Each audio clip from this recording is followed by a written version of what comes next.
Last, let's please welcome speaker 8015, Ryan Tinlin.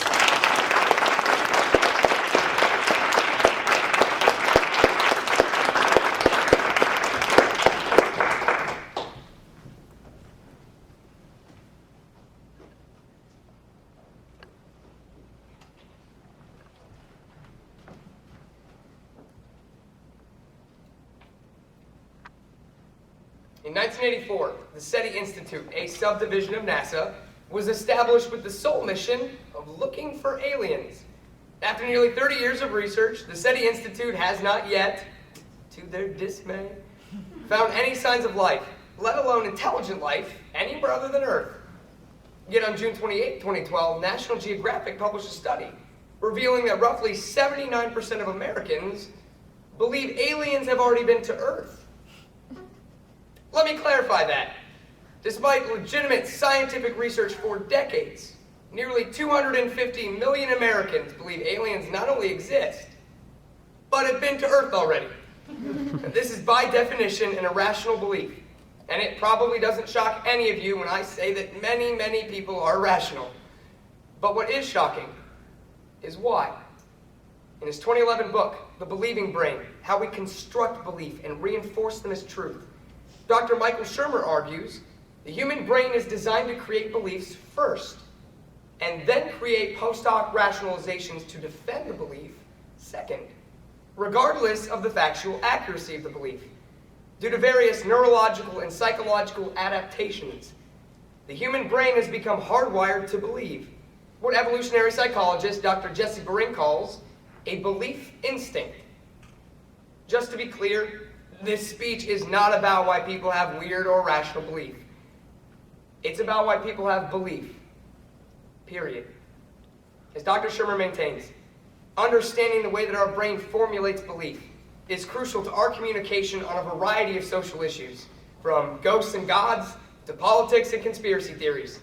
So let's first outline the specific brain structures that control belief, then examine the psychological adaptations that entrench them, before finally consider the implications of what science-based medicine of May 30th, 2011 calls our tendency to be intelligently illogical. Modern neuroscience is based on a premise of a modular structure of the brain, meaning specific areas control specific functions. So let's begin by examining the different ways we process information, and then examining the specific brain structures that control them. In his 2011 book, Thinking Fast and Slow, Nobel Prize winner Daniel Kahneman explains, the human brain utilizes two distinct systems to process information, a reflexive intuitive system and a deliberate analytical system. Now, the systems work like this. When I say welfare is good or gay marriage should be illegal, your intuitive system has an instant response, agreement or disagreement. Your analytic system then kicks in to explain why you agree or disagree. Now, these systems work in unison, but because the reflexive system is faster, we often utilize it more readily. But that doesn't mean analytics always takes a back seat. In April 2012, the University of British Columbia published a paper in which they asked participants to rate their level of belief in statements such as, Jesus Christ is the Son of God, or Julius Caesar is the greatest military leader of all time. After rating their belief, they were given a list of math problems to solve, a task requiring analytic thinking. After the math, they were asked to rate their belief on the exact same statements, and nearly every participant rated significantly lower beliefs. The analytic thinking had temporarily suppressed the intuitive reflex. Now, these systems arose as a byproduct of our complex evolved brain structure. According to the Frontiers of Neuroscience of August 17, 2012, the prefrontal cortex is responsible for flagging information that could be false. It's essentially our BS detector. And this was supported by the University of Iowa in May 2012, when they found that patients with damage to the prefrontal cortex were nearly 3 times as likely to believe a false advertisement. The prefrontal cortex drives the analytic system, while the New York Times of May 16, 2012 explains, the amygdala, at the center of our brain, controls the fight or flight response, gut reaction, and emotional regulation. The amygdala drives the intuitive system. And we have the most complex amygdala and prefrontal cortex on Earth. which gave rise to a unique human ability, the ability to create belief first and reinforce them as truth second. Now, evolutionary psychologists believe human behavior can be understood by examining the various psychological and physical adaptations that increase our likelihood of survival millions of years ago. There are two primary psychological adaptations that fuel belief: a knack for associative learning and a theory of mind. First, associative learning. Now, when you were a kid, you remember the first time you touched a hot stove and burned your hand? Right? Did you do it again after that? All right, well, most people don't. Because you correlate the hot stove with pain. Associative learning is simply the process we use to connect the dots, or see patterns between two stimuli. All right, now imagine you're an early human 30 million years ago. You're walking along the savannah, minding your Neanderthal business, when you hear a rustle behind a bush. Now quick, is it a dangerous predator, or is it just the wind? Well, if you intend to live long enough to pass on your genes, your default should be to assume that all patterns are real, or rather, all rustles in the bush are predators, because dismissing a pattern could remove you from the gene pool. In a personal interview with cultural anthropologist Dr. Robert Furler on September 1st, 2012, he explains that modern humans evolved from the best associative learners because they were alive to reproduce. And we've inherited their propensity to see meaningful patterns in both meaningful and meaningless noise. And second, a theory of mind, which is essentially our ability to understand the mental states of others intuitively, giving our ancestors a distinct edge. In his 2011 book, The Belief Instinct, Dr. Jesse Bring explains, what we articulate as subtext or vibes is actually our brain constantly searching for the cause of what we observe, which is why we instinctively look for meaning in tragedy.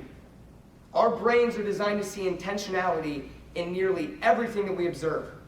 They literally reject the idea of randomness.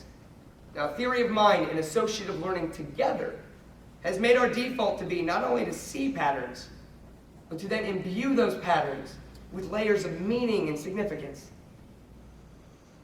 Interestingly, just by listening to this speech, you've already reduced the impacts of these systems. And these impacts encourage us to consider two implications. First, understanding the way that our brain formulates belief can and will be used against us. The Providence Journal of August 17, 2012 explains, pundits such as Rush Limbaugh already utilize inflammatory rhetoric woven with the manipulation of facts to gain followers.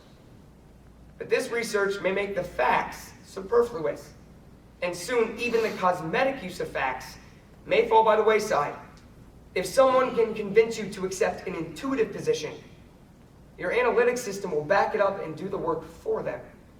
The more we're led to make intuitive decisions, like being asked which politician you'd rather have a beer with or trust more with your kids, the more we assign our rationalizations to our gut reactions, meaning those with political influence, the media, politicians, or advertisers, can hijack our belief systems to manipulate us, regardless of your intelligence or education. And second, this research suggests that cultural wars may be unwinnable because the chasm separating differing ideologies is nearly impossible to bridge. In fact, I bet every single person in this room can remember a time they tried to sway a close friend or family member to see your side of a hot button issue. Let me guess, it probably didn't work, did it? And if it did, it's rarely purely on facts.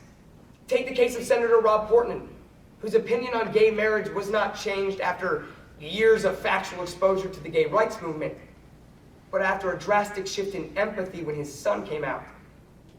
Our brains aren't designed to be changed by evidence. They're designed to validate our current opinion as the correct one to protect us. The brains that our ancestors developed to climb to the very peak of the evolutionary pyramid is now making us incredibly stubborn, making the idea of bipartisanship or cultural understanding, if not laughable, then so difficult that you almost have to laugh. Our believing brain has affected every opinion you have ever had or ever will have. And after examining both the neurological and psychological adaptations that fuel belief and what they imply about our world, we can see that everything from political truth to even God's existence may be linked to our instinctual urge to believe. Now, statistically speaking, the majority of people in this room believe against all evidence that aliens have already been to Earth. Now, that belief is not logical or scientific, but the reason why we believe it, well, that is.